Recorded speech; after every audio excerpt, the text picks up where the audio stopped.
Hello, everyone. I'm Ray Johnson at the Wine Business Institute here at Sonoma State University, right in the Wine Spectator Learning Center. We're celebrating our 25th anniversary, 25 years focused on the business of wine exclusively. We're celebrating achievement of the past and we're looking ahead. The team at Wine Business Communications has been very involved in our mission from the very beginning, our growing leaders in wine business.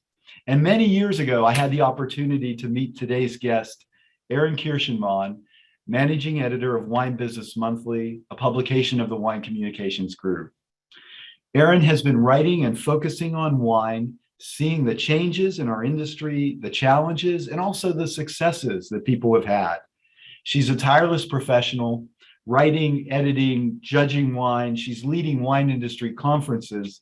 And despite all of her responsibilities, she's always made time for us here at Sonoma State. And for that, I'm deeply grateful. So today, please help me welcome a colleague, a friend, and someone whom I really admire, Erin Kirschenmann. Thanks, Ray. I'm really excited to be here talking to you today. It's great to have you. And let's talk about where it all started. Where did you grow up, Erin? So I grew up down in Los Angeles in the San Fernando Valley in a little town called Woodland Hills. It's funny enough, a really popular spot for wine importers and distributors to have their offices. Did not know that growing up though. But I moved up to Rohnert Park in 2007 to go to Sonoma State, fell in love with the area and never left. Wow. And when did you start writing? Oh, I started writing very, very young. I'm one of the weird, wacky people who knew exactly what they wanted to do with their life when they were 8 years old. And that was to be a journalist. I come from a journalism family. My aunt was a writer for the LA Times, the Wall Street Journal, the LA Daily News, Politico. And my uncle was a political cartoonist. So, I learned from them.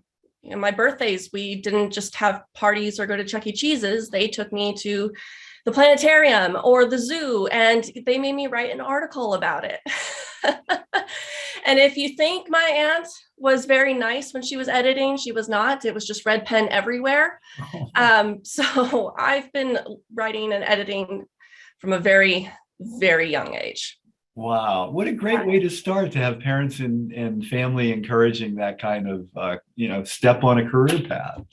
Yeah, absolutely. And my parents have both been incredibly supportive. I graduated into the Great Recession, and yet neither of them were worried about me being a journalist, thankfully. But I've made it work, and I'm glad to have the support behind me to do it. Wow. And let's look at wine now and look back on the last 25 years. Why don't you talk about some of the trends that you've been seeing? Yeah, a lot has happened. Sometimes it feels like it's been a really short amount of time since I started, and other times it feels like ages. But when I first started, premiumization had really kicked off. That was all we were talking about, all we were writing about. I remember when rosé became more than just a pink drink that you have in the summer. I watched it go through brosé and frosé, and now people are drinking rosé anytime, and I'm quite appreciative of that. I've watched cans become an actual market. I remember when we first started to see them, everybody was like, oh, it's a small piece of the market, small piece of the market. It's not going to last. Well, no, now they're here to stay. It's been a really interesting journey watching all of these pieces come together and open up the wine world. And sparkling wine. Wow. I know it's not just a celebration wine anymore. Granted, yes, we still definitely drink a lot of sparkling, but I remember one of the first articles I wrote was about a celebration or an occasion is now, I've made it through a Wednesday and I'm going to have a glass of sparkling wine, because that in itself is an achievement. But now we've got Cava and Prosecco and US sparkling, and it's not just champagne. And for that, I'm thrilled because I love Cava. Me too. Bubbly all day. It sounds good to me. Yeah. And what would you say are some of the things that the wine industry's learned, some of the advantages that people have developed? Oh gosh. I really think that over the years we've become a bit more sophisticated in understanding the business of wine. I would say that we've taken data to heart. That's something that we've been watching really closely at Wine Communications Group. We have a separate arm, the Vines Analytics team, who track all this. And I'm glad to see that there has been a focus on numbers as well. It's not just, the art and the terroir of wine. Yeah, it seems as if wine has really been professionalizing like other businesses. Exactly. And honestly, that is the best thing for the wine industry. I think. Especially today, given how competitive everything is, you really have to run a tight ship. Yeah, when you see spirits and beer, beer not so much anymore, but spirits particularly taking a lot of share of the market. When you see seltzers taking share of the market, it's really important that we start to learn from these other industries, and not just other bev alcohol either, right? I'm thinking, let's learn from coffee. Let's learn from fashion, from technology. I think it's absolutely crucial that we're paying attention to what they're doing and taking those lessons, because if we don't, we're going to fall stagnant and fall short in the long run. Right. I agree with you. Yeah. And there's been a change in evolution in wine writing over the years. So talk about that. Yeah, absolutely. So when I started, wine blogs were far more prevalent than they were today, or than they are today. There are still some fantastic bloggers out there, but I don't see as many posting. I would see columns in major newspapers, and those have really started to fall by the wayside. You know, the way in which we've written about wine has really moved away from print and columns and into the digital era, and it's less generalist. This is the biggest thing, is I've seen the success in wine writing really be in niche publications. Like for Wine Business Monthly, our niche is the business of wine. Wine Enthusiast, Wine Spectator, obviously their niche is wine enthusiasts. Wine isn't reaching as many people as it used to in terms of publications. And I've watched that change, and it's really interesting. I don't think print will ever die. It's just completely moved away from big, broad newspapers, magazines, and into those niche publications. And it's not just for wine, honestly. It's in all hobbies, all industries. We're seeing that happen. Right. And when preparing for this, I remember you had mentioned how the length of the writing has changed too. We still have some long form, but there's a lot of short, snappy. I mean, even look at the daily that you put out, right? It's a digest where you get all the major points in one email.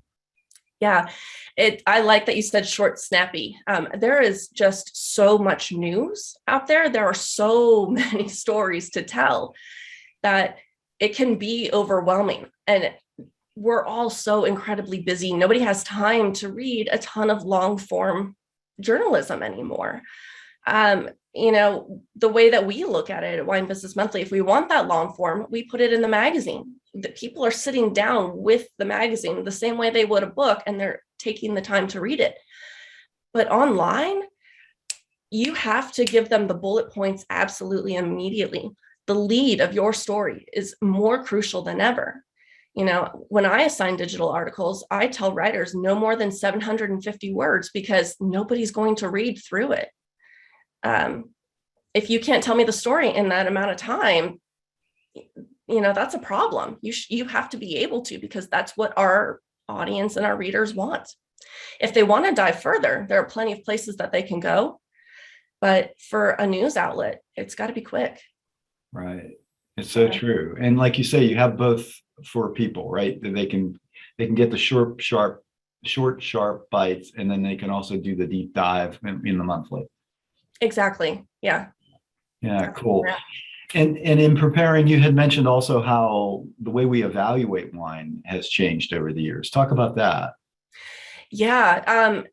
and a lot of this has been my experience in wine, and I know I can't speak for everyone, but I do see us moving away from following specific reviewers. And it's a slow progression, don't get me wrong. Reviewers and scores still hold a lot of sway, but it has been a nice and subtle, slow shift into, instead of looking to a specific reviewer, you're looking to your friends, you're looking to the winery's website. You're looking to articles that run down the top 5 Pinot Noirs from the Russian River Valley, or the, 10 Finger Lakes Rieslings you have to try, or something like that. You see reviews on Vivino or wine.com. Even nakedwines.com has aggregated user reviews, and those hold a lot of sway. Those sites are doing incredibly well. Wow. And so it's been a really interesting and fun change. And while I don't see the scores going away in the next, 10 years, it's eventually, I have a feeling they're going to hold a lot less sway. Wow. And it's interesting what you point to is people like to hear from, if you will, the common man, like the rest of us. What do you think about the wine, right? And they have a trust in that and authenticity. Exactly. Authenticity, honesty mean a lot to consumers these days. Who you hear it from matters, right? And if it's your friend, your friend knows your palate or knows your style, and they're not going to steer you wrong, right? When my friend Rebecca tells me, Erin, you're going to like this wine, I know she knows I love a funky aromatic white. She knows I love my Gruners.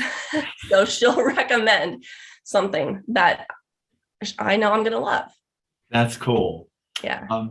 It brings up the subject in talking about consumers and communicating with them. How do wineries approach it today? How do you recommend that wineries talk to consumers? Oh, well, honestly, I think that's a tough question. And my honest answer is, it's not for me to tell you how to talk to your consumer.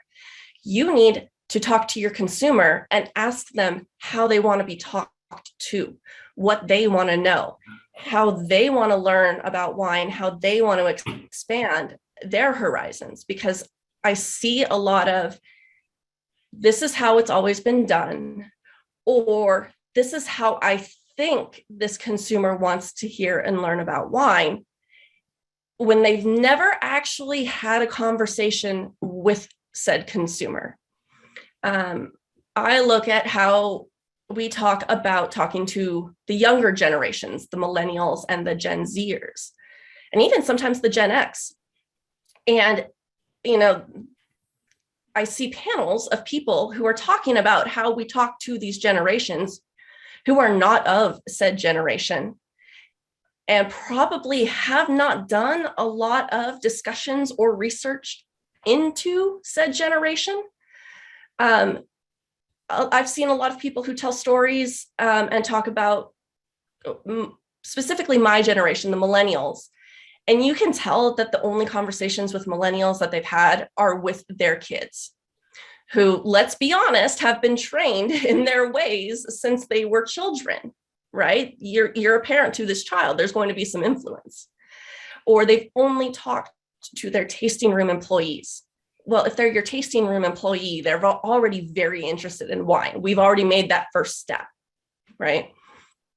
And I get, it bothers me that there are so many wineries who don't go out and do the research on their own, who learn from these different types of consumers, and they just assume they know based on one article they've read or what their hunch is, or, how someone else is doing it. And it doesn't work, quite frankly.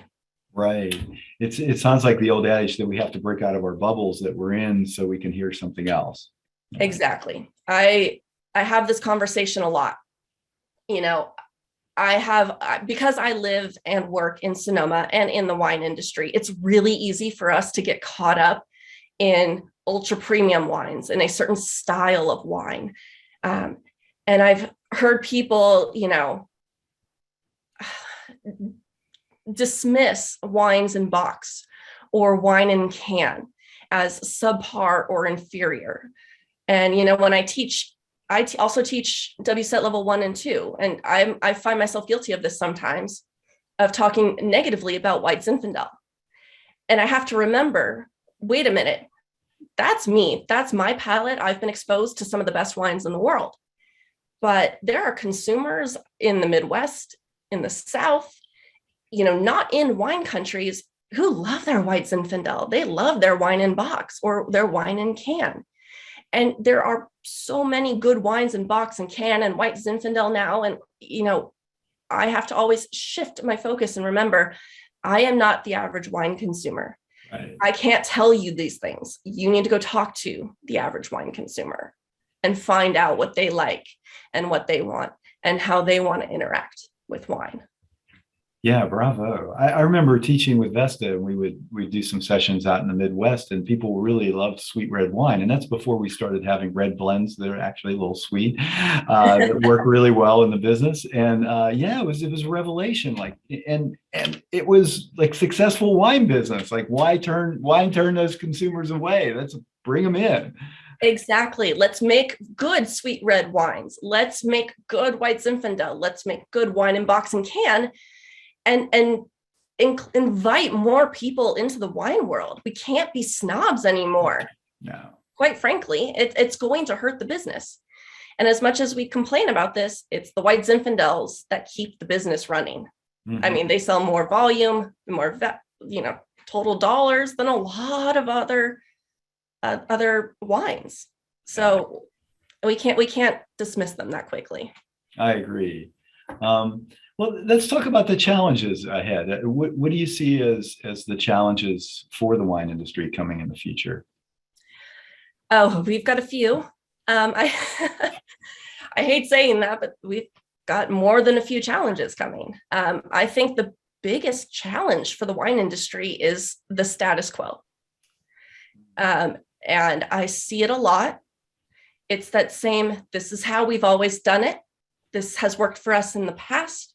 We expect the consumer to come to us and then have that wine shipped from Napa or Sonoma or Paso Robles or wherever it is to wherever the consumer lives. We only hire people who have wine industry experience. We don't try new innovative marketing techniques. We don't do digital advertising. We don't try social media. We don't do any of this because that's not what we did before. And quite frankly, that is the biggest threat to the wine industry right now. We need innovators. We need people who are willing to say, I might lose some money on this digital advertising push, but I tried it. I learned something from it. And now I'm going to go back to the drawing board, try something different. And there's just unfortunately not a lot of that I see happening, especially with smaller or more mid-sized wineries. Hey, you make a good point. Sometimes when some of the board members have talked about this, they'll hire an expert from outside the wine industry that brings a totally fresh perspective and kind of invigorates the people on the home team. And it can really make a difference. Yeah, to be quite honest, if I were running a winery and I needed to hire a CMO or somebody in marketing, I don't want to hire somebody who has spent their entire career working in wine.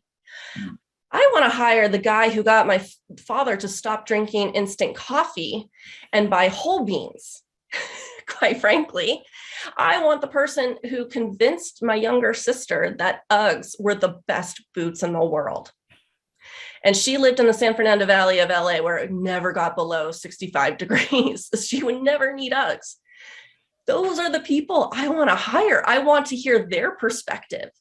I want to hear how they got consumers to upgrade, because that's what we need in the wine industry desperately. We need to get people into the lower price points and then upgrade them, because it's not really I don't see that continuing to happen. It's not going to be as easy as it has been in the future. Yeah, so let's build on that. Why don't you talk about some of the other opportunities that you see coming forward? Yeah, I see a lot of opportunity specifically in marketing in digital advertising. And I say that because, oh, my advertising manager will kill me for saying this, but Well, don't say it then. I'm going to say it anyway, but it's different for B2B versus B2C, right? If you're advertising in your niche publications, right? Let's say you're JetBlue and you are advertising in Afar or Travel and Leisure. You're already reaching a market that is interested in travel and knows about your airline, knows about your pricing, probably has very strong opinions on it. So it's time to stop advertising that way and reach out to ancillary consumers, right? Not to people who are already interested. We're all marketing to the same group of people who already have an interest in wine, and that's got to change. And I think digital advertising, whether that's retargeting, SEO, social media, word of mouth, newsletters, that sort of thing, that's a really good way forward. Because I look at, it's funny, I was at the Taste of Howell Mountain this past weekend in San Francisco, and it was a winery that had a wine called Foreplay. And it has a golf ball on there, like for golf play. But it's a really good, it's a tongue in cheek, and I love every second of that. But it's bringing wine and golf together. So why not try advertising to golfers? Why not try advertising to car enthusiasts? You would not believe the overlap between wine people and car people. And car people love to do road trips. Well, why not market your winery on, Highway 12 as, a perfect road trip destination? Obviously, we have some drinking and driving things we need to work around, but why not try something like that? Go advertise with Road and Track with a beautiful vineyard shot with a car in front of it. I think that might be more effective than trying to reach the same audience that we've been reaching for the last 20 years. Yeah, we were talking previously about what consumers want in wine, and it's what I'm hearing you say is they want more than just the liquid in the bottle. It's bigger than that. We want a story. We want humans, and especially with younger generations, right? It's at the end of the day, wine is very similar, right? The product is a product, but it's how that product came to be that matters. And it goes back to the stories we tell, right?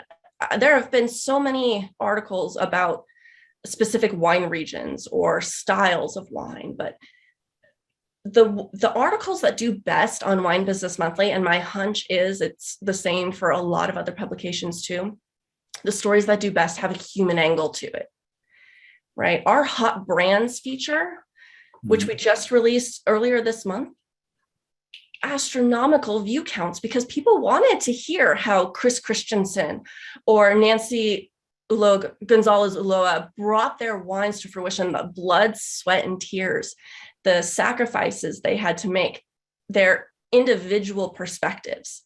That's a unique story, and that's the hook. And every winery has one.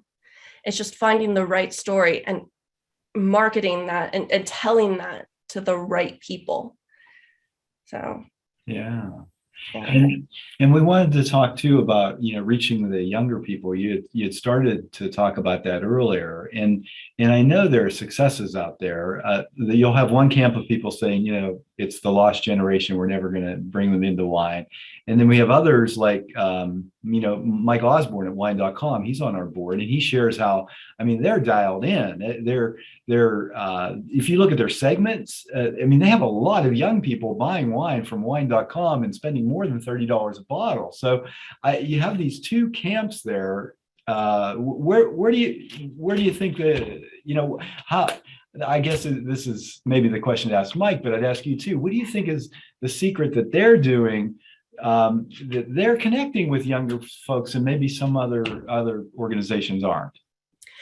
I have a feeling that the camp that says the millennials are the lost generation are those that are charging very high prices for a very specific style of wine.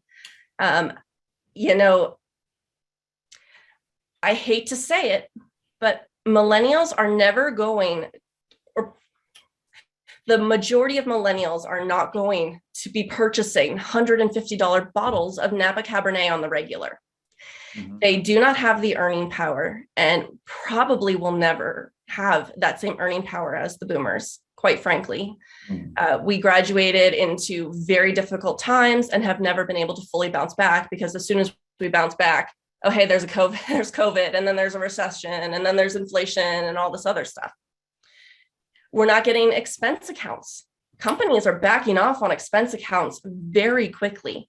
And if you're going to be wining and dining a client, it's not the days of just throwing money at the client.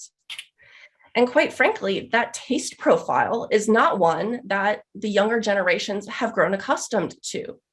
You know, when boomers were setting out, you had a very specific style of wine that was garnering very high scores. And the resources boomers had to learn about wine were not as vast as Gen X, Millennial, Gen Z, right? They didn't have the internet at their fingertips. They didn't have their phone in their hands as they're going through a grocery store. So they trusted a score, and the scores were given for a more specific style of wine. So you combine all of those different factors, and I don't think millennials, Gen Z, Gen X are going to be buying that type of wine in droves. They're looking for something different, and they're looking for something more affordable, right? We have so many imports that are coming in at great value and fantastic taste, right? I frequently buy imported wine because it's almost half the price of US, and I get just as much flavor out of it, right? I get just as much enjoyment out of it. And so, you know, if a winery specifically wanted to reach some of these younger generations, well, first they've got to talk to the younger generations. And I'm not a spokesperson for millennials. I will throw that out there. I am a very different millennial. I'm very clued in on my wine. They have to start talking to the younger generations, and they might have to change their product, honestly. And if they don't want to change their product, then that's fine. They're just going to have to say, you know what, maybe this isn't my market. But if you really want that crucial younger generation market, your Gen X's, Gen Zers, your millennials, you're probably going to have to come up with something different, and definitely something much more affordable. Right, right. Well, you know, this brings us to leadership, the people leading the companies that are going to take the wine industry forward successfully. Talk about leadership qualities. What do you think is necessary to thrive? The first is humility. I see a lot of leaders who have the answers to everything. And a true leader will know what they don't know and hire someone to fill that gap, and then take a back seat. Say, you know, I hired you as my finance officer. I'm a back off. I'm going to let you do your thing. You know more than I do. Or I've hired you as my winemaker. We'll consult, but you know, you are the expert here. And they ask questions. They're eager to learn. My editor, Cyril, and I have this phrase, intellectual curiosity. And I think that is absolutely essential for a leader. They have to want to know more and know when they don't know something and let someone else take the reins, right? There are things that I just cannot do well, and I freelance those assignments out, right? Or I hire someone else to do it for me. So that's a good leader. A good leader is innovative and willing to take risks, not crazy risks that put you out of business, but risks that help enhance, small risks even, just to try something new and see if they can find a better solution than what's been used in the past. And more importantly, passion, right? If my leader or my manager is not passionate about what they're doing, it's time for them to leave. And that kind of goes for anybody in a company, right? You don't want to work with people who aren't passionate about what they're doing, because it just drags the whole company down. And you want a leader that's going to instill that passion every day. They want to come into work excited, ready to get to it, get their hands dirty, inspire that. in their employees, or even mentor, those who aren't within their company, help bring more people into the business, into wine. I think that's absolutely crucial. Carol O'Hara always mentioned that the importance of mentoring and how that can make such a difference in the life of a younger person in your organization. Yeah, I have my mentors, and if it were not for them, I would not be where I am today. Wow. And Steve Burns, I'm looking at you. You are the reason I am here on a webinar talking. So thank you for that. Aw, hi, Steve. So how can our industry do a better job of attracting leaders and talent that is more diverse, that new faces? Yeah, the first thing is going to be stepping outside of the wine industry, right? We've already talked about this a little bit, but really what we need to do is start hiring people that we wouldn't normally hire. If you're looking for a winemaker, it doesn't have to be a UC Davis graduate. Why not find somebody who was just really interested in making wine and started their own brand to learn? That kind of bootstrap, drive and initiative is going to be so incredibly valuable to you. And it's going to be a completely different candidate, right? Not everyone can afford to go to a UC school. Not everybody can afford to go to a Cal State school even. There are schools like Cornell on the East Coast, right? Why not try looking over there? If you're looking for a marketer or an IT person, they don't have to live nearby.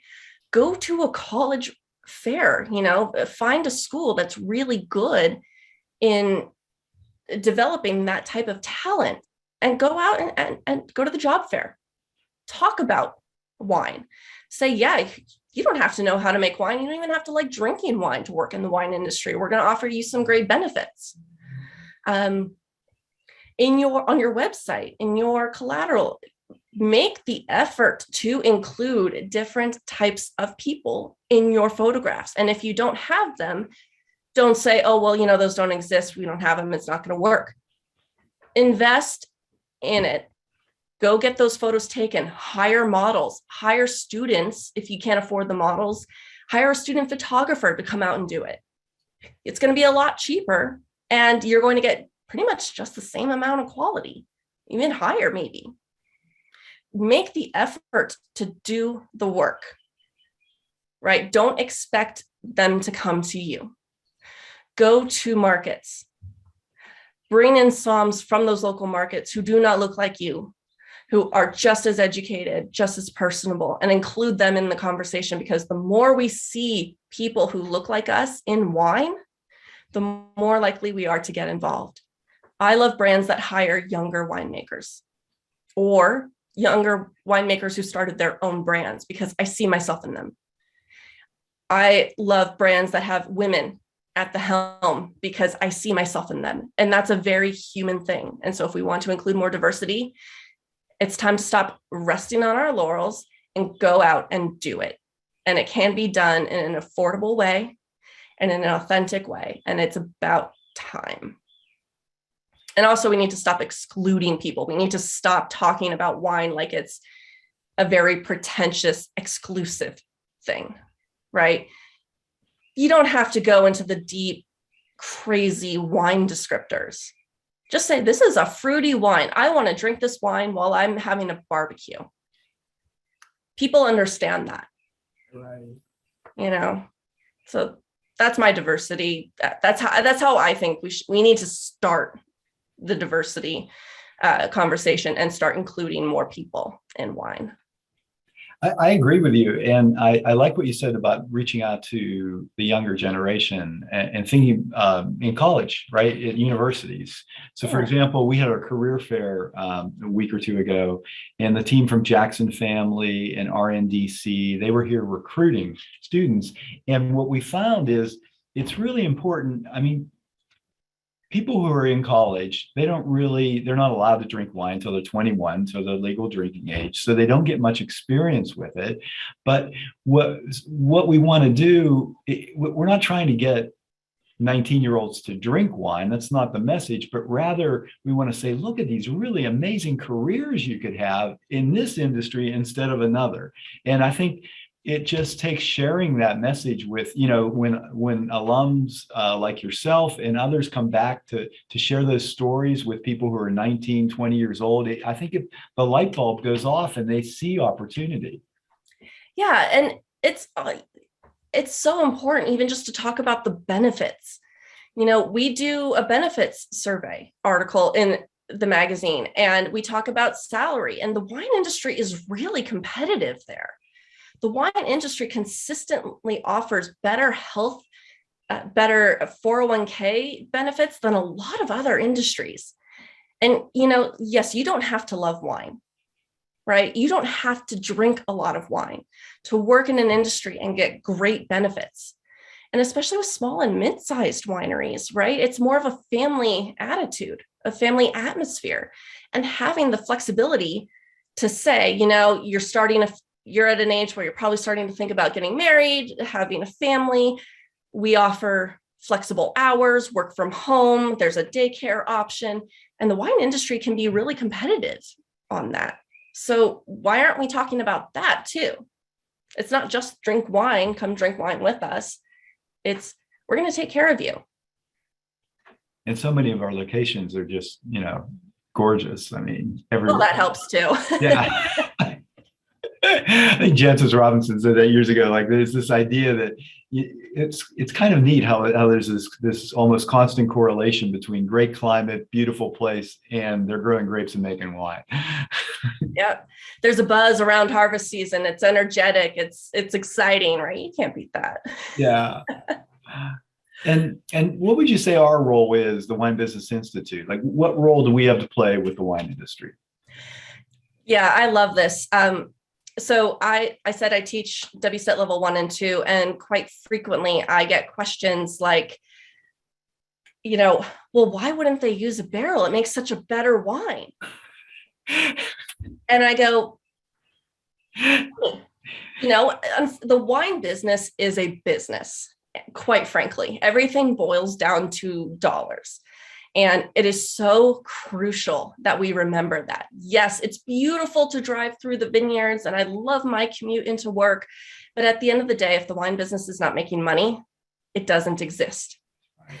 And so that's what the role Sonoma State plays, is in teaching people how to be successful in the wine business, learning from past mistakes, trying new case studies, attempting new things, fostering innovation, and understanding the nuts and bolts and making a wine company run, quite frankly.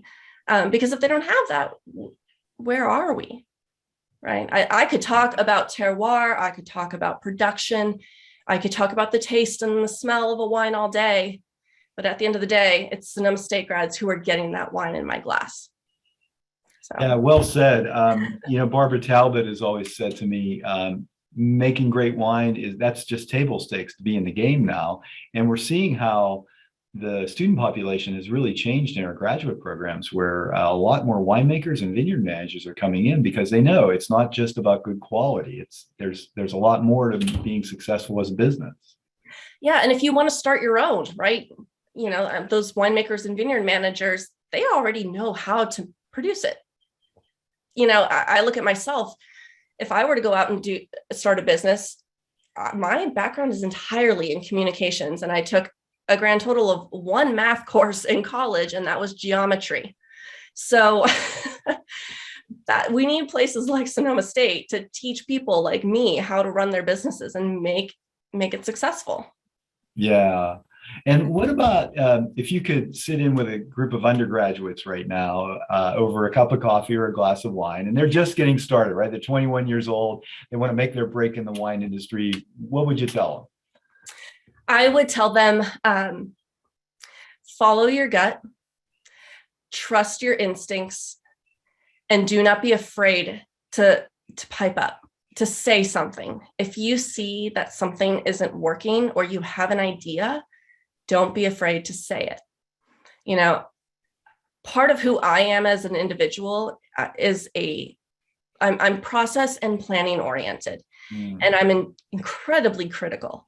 I don't know if you all figured that out based on how critical I am of the wine industry right now, but I inherently see flaws and come up with a plan to fix them. I don't look at it as in a negative light. And I know a lot of younger people, especially those who are brand new to wine, are coming in and seeing things and going, wait a minute, that doesn't make sense. Don't be afraid to say something and say, you know, I saw this. I wonder, could we try doing it this way? Because I think it might be helpful to try another method, right? Don't be like me and say, that doesn't work. We have to do it this way. I made that mistake once. And then be willing to listen to the answer, right? Understand when sometimes, you're just starting out at a company, you're not going to be able to dictate how things go. Feel free to make suggestions and offer, but listen when they say, no, here's why. Right. And then ask follow-up questions. Be eager to learn. Ask, why was it done that way? Right? How was that successful? What kind of success did you see? Or what kind of failure did you see? What are the details? Be a journalist, ask follow-up questions, and show your intellectual curiosity, and you will go very, very far. Yes. And somebody had sent in a question this morning about the subject we've been talking about, talking with the younger generation about a career in wine, and the word internship came up, and it really, that's that opportunity to be close to somebody, have more time. Like if I'm 21 years old, I could actually be shadowing somebody who knows it all backwards and forwards, and then they become my mentor. Yeah. Having a mentor is essential. Having an advocate is essential too, but you have to earn both of those. They don't just happen. Right. You can ask to shadow someone, but you have to impress them. It's easier to get an internship or find a mentor, but an advocate, somebody who's willing to stand up for you, you have to earn it. And Clarice Turner made that point. And I have never forgotten those words, right? It is up to you to foster that relationship with your mentor and to foster that relationship with an advocate and earn it. They're busy. They're doing this out of the goodness of their heart because they're good people. Make it worth their while. Yes. Yeah. Well said. And how about our grad students? So most of our wine MBA students are already, well on their career path. They're leading in certain levels of their organization. What advice would you have for somebody who's a little further along in their career? Mostly just remember what you were like at the beginning of your career, right? Do you remember that hunger, that feistiness, that enthusiasm? Find that again. And be willing to listen to those younger gen as well, right? And we have to stop looking at it, well, I'm the leader, I'm the longtime manager, and I'm the new person on staff, right? We have to talk together, we have to learn from each other, we have to pretend we're the other. And that's what'll make a really great leader, a really great company. We do learn so much from each other. It's really true. Absolutely. Yeah. I learned so much from my students, more than I can ever teach them. Wow. Yeah. Wow. And what else? What else do you want to talk about today? Oh, I have one thing.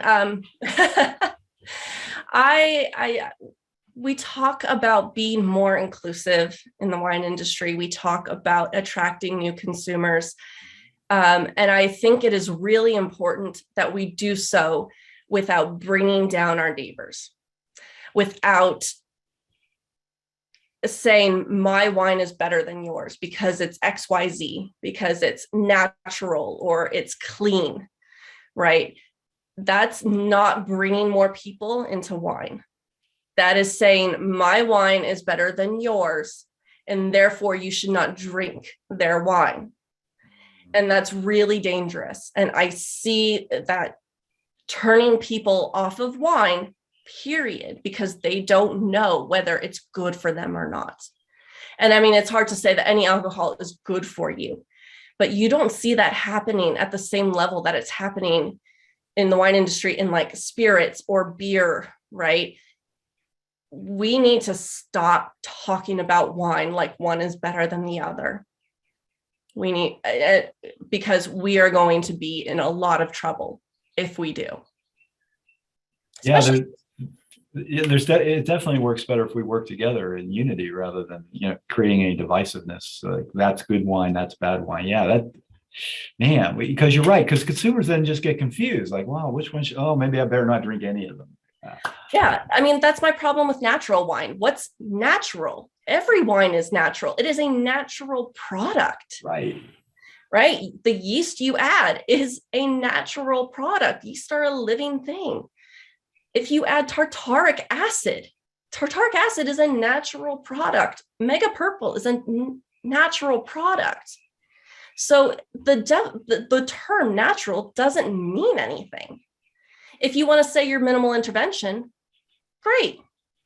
Low intervention, great. We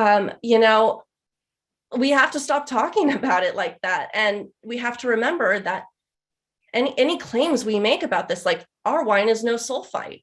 Well, I'm sorry, I'm calling BS. SO2 is a natural byproduct of any fermentation. Your wine is not no sulfite.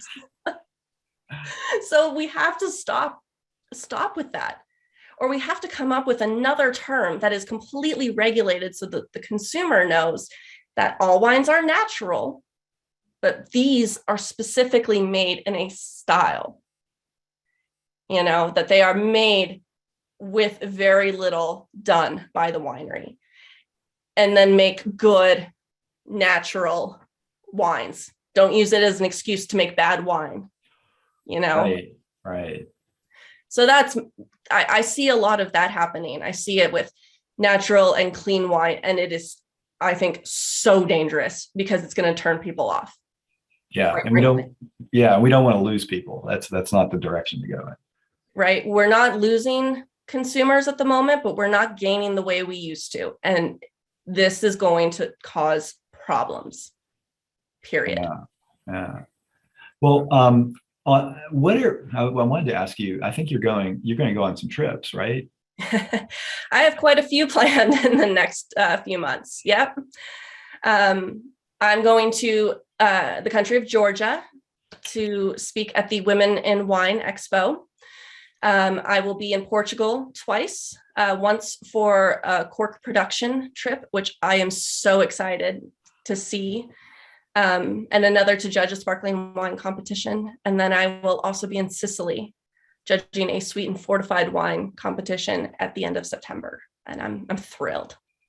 We can travel again. Yay! Hallelujah. Yeah. Oh, and could I ask you, what do you enjoy most about your work and your career? The people. I love the people I get to meet, the stories I get to hear. But most importantly, I love editing, right? I can write an article. I enjoy it, but my passion is with editing. And I love taking somebody's work and helping it be the best that it can be, right? I go into it with zero ego. I'm not trying to get rid of the author's voice or change a ton of things around. But if I have an author or a writer who's really open to feedback, I have so much fun because I want their work and their byline to be the best possible expression of themselves and of the story that they're telling. And I find it so invigorating to have a great author, a great writer who's willing to work with me and craft a beautiful story. That's what makes me happy every day. Wow, you're obviously passionate about what you do. Yeah, I have the best job in the world. Me too. We're lucky to have you there. Oh, thank you. And we're so lucky to have you as I said at the beginning, you always make time for us. I really appreciate it, Erin. You and Eric and everyone over there have always been so supportive of our work, and I really appreciate it. Glad to help. Got to help a fellow Seawolf. Thank you. Oh boy. And I would be remiss if I didn't mention that we have the most delicious wine MBA program in the world. You can learn more about our program, get in touch, or have your employees, your colleagues get in touch. If they go to wbi25.sonoma.edu, they can read about our alumni and see their stories and what they've learned throughout their great careers. Also, don't forget, we're in our 25th anniversary celebration. It's a 2-year-long celebration, including activities like this interview with Erin. And we're also going to have a big party on May 31st, 5:30 to 7:30, right here on the grounds of the Wine Spectator Learning Center. All are welcome. The public is welcome. All of our friends and colleagues out there. We'll be sending out invitations and save the dates. But mark your calendar for that. And if you don't get one, get in touch, because all of our friends and colleagues are invited. So we want to make sure you can be here and celebrate with us. And I think that's it for today. Oh my gosh, that went quickly. Boy, it really did. Erin, thanks so much. And I just wish you continued success. I really appreciate you. Thank you, Ray. I'm really honored to have been here to have this conversation with you. And I can't wait to see where Sonoma State is in 25 more years. Wow. Or the Wine Business Institute's in 25 more years, and meet some of your grads. Come find me on May 31st. Okay, I'll see you there. All right. Okay, bye-bye. Bye. Oh.